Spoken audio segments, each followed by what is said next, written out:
And we are back. Welcome to my preview and predictions for tomorrow's matches, rounding off Group B in the Women's Euros. If you haven't done so already, please do consider checking out yesterday's video covering today's matches as we round off Group A. You can check that video out at the top of your screen right now. And as always, before we get into it, if you haven't done so already, please do consider dropping a like on this video, share it with a friend, subscribe with notifications turned on so you don't miss out on any of the previews and predictions we've got for the remainder of this Women's Euros, and of course Saturday's preview and prediction for the Club World Cup final following the semi-finals that have taken place over the last couple of days.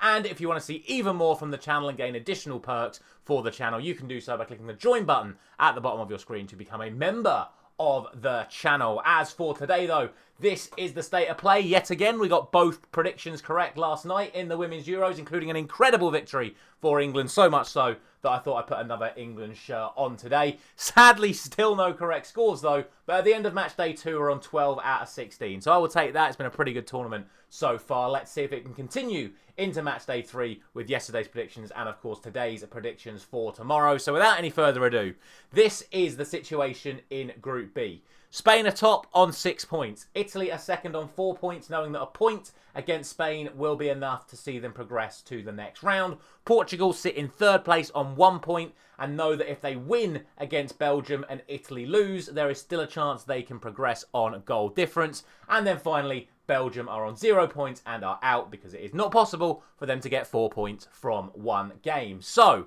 what I'm going to do is I'm going to start with the Italy-Spain game because the potential connotations of that game then make the Portugal-Belgium game more interesting. So let's get things started with that one there. Then we have Italy taking on Spain. And, well, how do I put this in a way that makes it sound like Italy have a chance of getting a result here? Well, Spain are world champions. They've scored 11 goals in the first 2 matches. They've won 7 games in a row. Meanwhile, Italy barely beat Belgium and they drew with Portugal, and Spain beat Belgium 6-2 and they beat Portugal 5-0. It's not a good look for Italy going into this game, it has to be said. That said, there are a couple of things that genuinely do make me think Italy do have a chance here. Firstly, the last time these two sides met was in 2023, and Italy actually won that encounter. That was in the Nations League 2 years ago, and Italy went to Spain and beat Spain. So it's not beyond the realms of possibility. However, Spain had already won the group by the time that game was played. Spain won the reverse fixture in Italy earlier on in the tournament, and they played a much weakened side for that match when they lost. The other good bit of news for Italy is exactly those same sort of circumstances again coming into this match here. Spain are already through. Whatever happens, Spain are through. And like I said, they're the world champions. So as far as they're concerned, it doesn't really matter if they finish first or second. They know they're the favourites to win this tournament. Obviously, they prefer to win the group because in theory, it makes your route to the final considerably easier. But they could lose this game and still go on to win the tournament quite comfortably. And given the fact that they do have some players on yellow cards and the fact that they want to keep players fit, it is more than likely that Spain do actually make changes to their starting lineup in order to rest players ahead of the knockout stages. So that could open the door for Italy to get a result here if Spain do weaken their side like they did 2 years ago when Italy beat them. The other positive is that actually a draw is mutually beneficial for both sides. If Spain draw, they win the group. If Italy draw, they're through. And it does create that horrible situation I've spoken about a few times on this channel where two teams will sort of recognise that a draw is mutually beneficial to them. They won't ever speak it to each other, but they'll recognise that a draw is mutually beneficial to them and they won't play at 100%, play out that draw in the knowledge that both sides benefit from said draw. So again, I don't want to throw conspiracy theories around if this game does end up being a draw, but just bear that one in mind. What I would say is, regardless, Spain's squad is absolutely outstanding. They have no fresh injury or suspension concerns. Neither do Italy coming into this one. So obviously Italy are going to be going at full speed.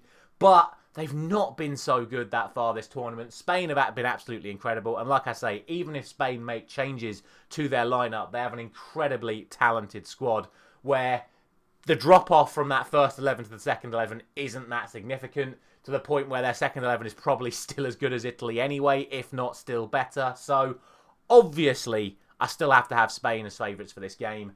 And even if they do make changes, the smart option is still to think Spain will win this match. I'm not going to go as crazy as the 5-0 or the 6-2 as we saw on match days 1 and 2, because Italy are the other strong team in this group. I'm still going to go for a Spain win, though. I'm going to go for a 3-1 victory to the Spanish. That then means that Portugal beating Belgium potentially could be enough for Portugal to get through. The way it works in European competitions under UEFA is they go head-to-head before they go to goal difference. So the head-to-head record between Portugal and Italy, as we know, is a draw because they drew on match day 2.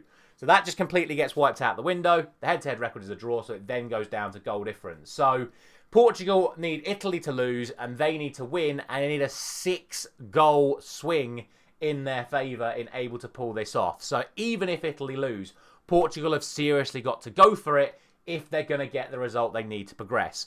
The good news is Belgium are out.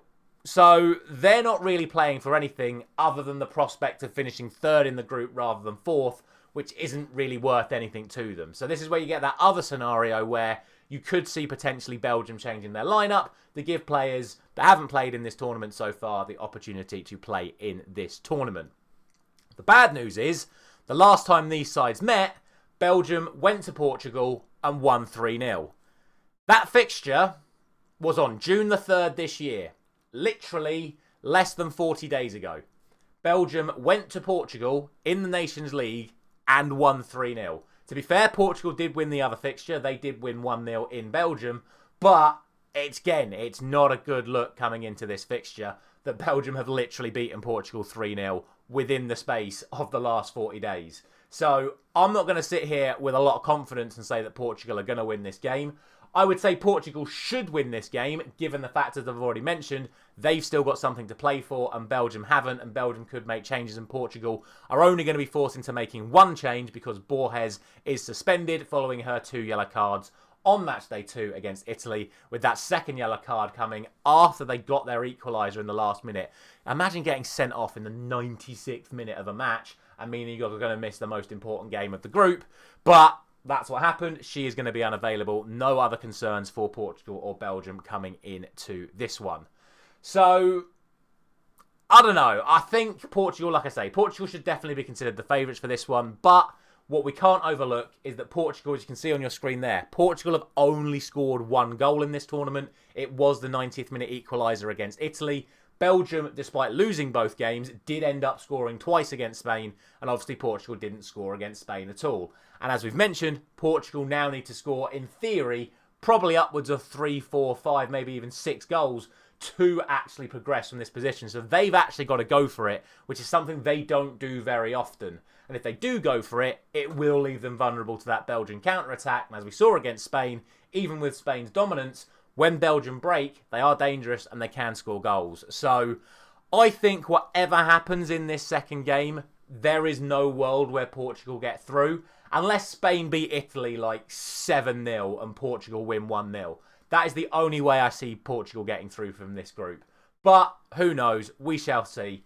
I'm going to go for Portugal to get the victory, but I don't think it's going to be enough to see them progress. I think by going for it, they're going to leave themselves vulnerable and concede goals at the other end. Do not rule out a draw. Do not rule out a Belgium win.